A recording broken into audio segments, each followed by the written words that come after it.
Assalamualaikum warahmatullahi wabarakatuh. Waalaikumsalam warahmatullahi. Untuk anak-anakku sekalian kelas 7, pelajaran hari ini adalah materi fikih. Seperti ini ya bukunya fikih, silakan diambil.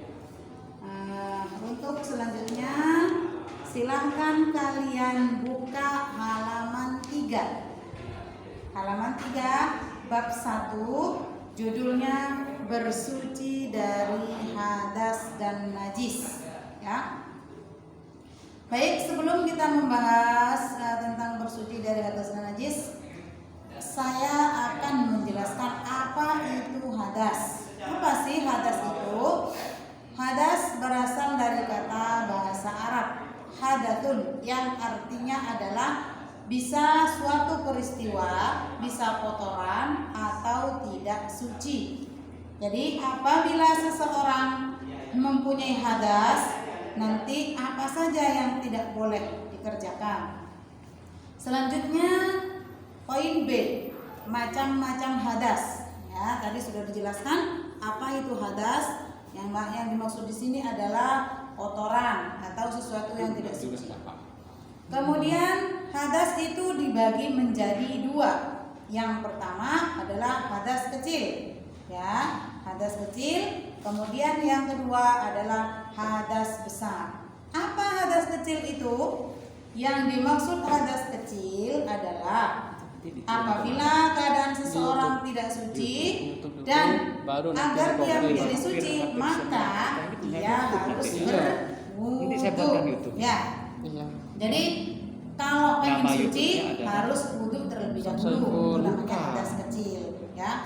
Apa saja yang termasuk hadas kecil? Nah, di sini Sampai belajar bahasa Arab. Sampai apa?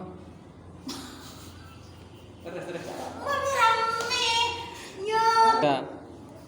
Yang termasuk hadas kecil adalah 1, apabila keluar sesuatu dari 2 lubang, yaitu kubul dan dubur.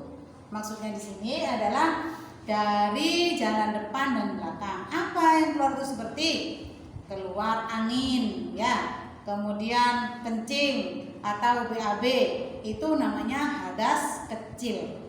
Terus yang kedua, karena hilang akal sebab mabuk, gila atau tidur. Kalian kalau tidur dalam keadaan punya wudu, kemudian tidur, itu maka termasuk kalian itu berhadas. Nah, kalau pengen nggak berhadas lagi, maka harus berwudu. Terus kemudian adalah karena bersentuhan kulit laki-laki dan perempuan yang bukan mahramnya tanpa ada penghalang, ya. Yang maksud di sini adalah bukan saudara, bukan bapak, bukan adik, bukan kakek. Kalian bersentuhan lain jenis laki-laki dan perempuan, maka itu termasuk hadas kecil, ya.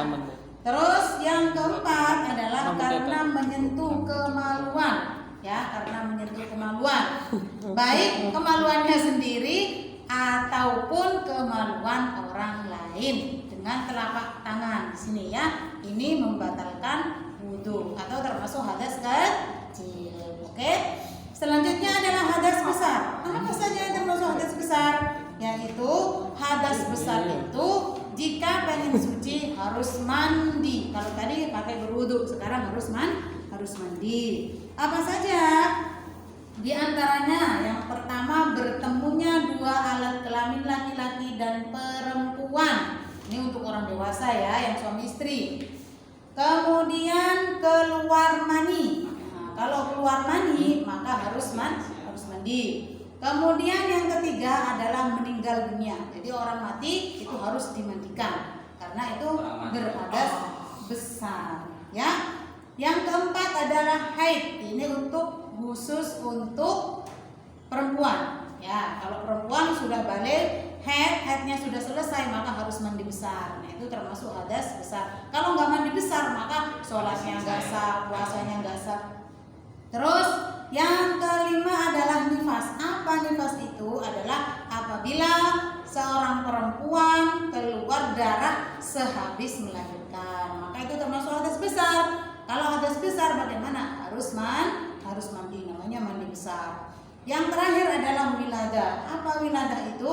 Adalah melahirkan. Jadi orang perempuan, ibu-ibu yang sudah melahirkan harus mandi. Namanya mandi besar ya. Terus itu semuanya yang termasuk hadas besar anak-anak. Di situ sudah disebutkan ada 6 ya. Perlu diingat.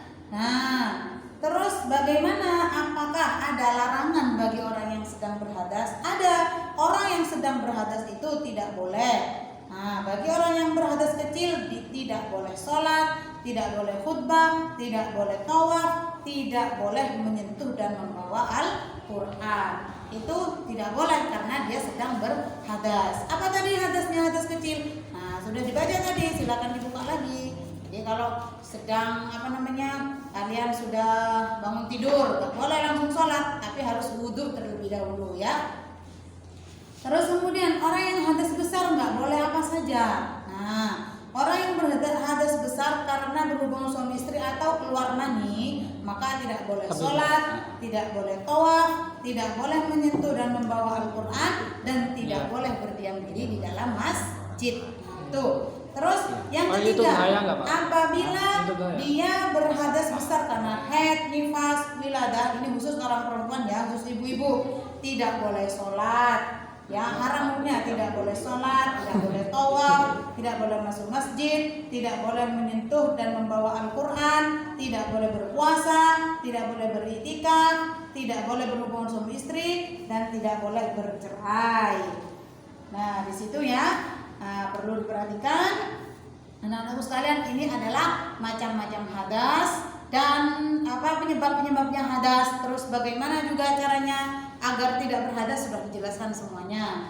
Selanjutnya adalah najis. Najis itu apa sih? Najis ini sudah dijelaskan di halaman 5. Najis itu adalah benda yang kotor yang mencegah sahnya mengerjakan suatu ibadah. Dan bagaimana untuk biar bisa sah? Maka harus bersuci dari najis itu.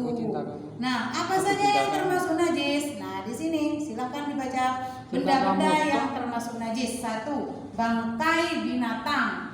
Bangkai binatang darat yang berdarah selain mayat, selain bangkainya manusia. Kalau bangkainya manusia, mayat, orang mati itu tidak termasuk najis. Terus bangkai binatang yang mati karena disembelih. Nanti kalau sudah jadi bangkai, ya itu termasuk najis. Bangkai binatang mati karena tidak disembelih, ya karena tidak mati sendiri. Ada sapi mati itu nggak boleh dimakan karena itu termasuk najis kecuali disembelih dengan cara syariat Islam. Terus kemudian adalah darah.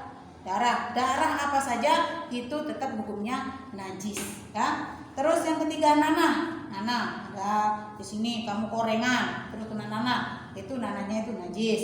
Muntah nah muntah itu najis. Jadi kalau misalkan baju terkena darah, terkena nanah, terkena muntah, maka harus dicuci, harus disucikan ya. Kalau ini dipakai untuk sholat, maka sholatnya nggak sah ya. Terus kotoran manusia dan kotoran binatang ya. Terus arak, homer, minuman keras itu najis. Terus anjing dan babi. Nah, sudah tahu kan anjing dan babi itu hewan yang dihukumi najis. Nah, itu saja untuk tugasnya.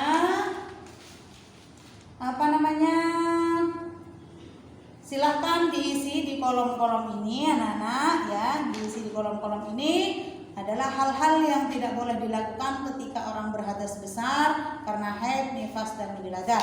Di sini ada 8 kolom. Silahkan diisi anak-anak, kemudian nanti difoto sebagai hasil tugasnya. Sudah, mungkin itu saja yang bisa saya sampaikan. Assalamualaikum warahmatullahi wabarakatuh. Waalaikumsalam warahmatullahi wabarakatuh.